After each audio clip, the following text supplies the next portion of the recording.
Got a question on YouTube from a landlord that asked what my reasoning was for why a non-owner occupant landlord is not exempt from the Tenants Protection Act. Apparently this landlord rents out 5 bedrooms at the property and wanted to know my reasons why I say that the property is subject to the Tenants Protection Act. Hi, my name is Rob Wells. I'm the Landlord Warrior on TikTok and YouTube. Please feel free to like, share, and subscribe to our videos. Now, to answer this person's question here, this landlord's question, the reason why I am saying that you're subject to the Tenants Protection Act is there are only 2 exemptions in the Tenants Protection Act that exclude landlords from renting out bedrooms, and those exemptions would be under subdivision E4 or E5 of the Tenants Protection Act, which is codified at Civil Code 1946.2 here.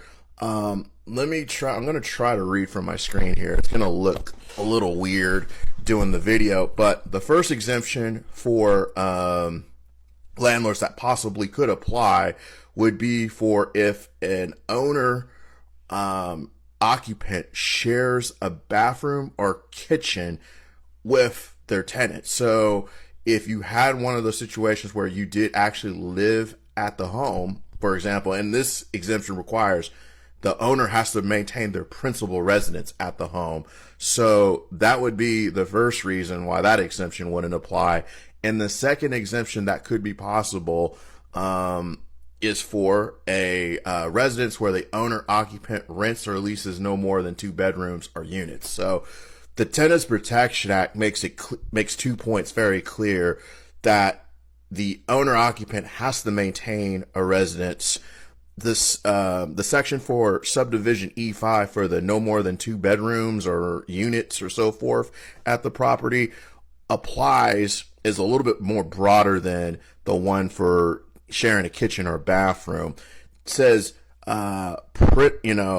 owner's principal place of residence. I mean, you could basically have, in theory, a 2 residences, a part-time residence, in my opinion. But the one for owner shares kitchen, bathroom, in my mind, is more restrictive. So that's why I'm saying you rent more than 5 bedrooms, there's no way, and you don't live at the property, there's no way that that's going to be exempt under the Tenants Protection Act. Once each tenant or each tenancy where the tenant resides at the property more than 12 months or greater, you're done after that point. So if you have questions, put them in the comments. Until next time, folks, we'll talk to you then. Thanks.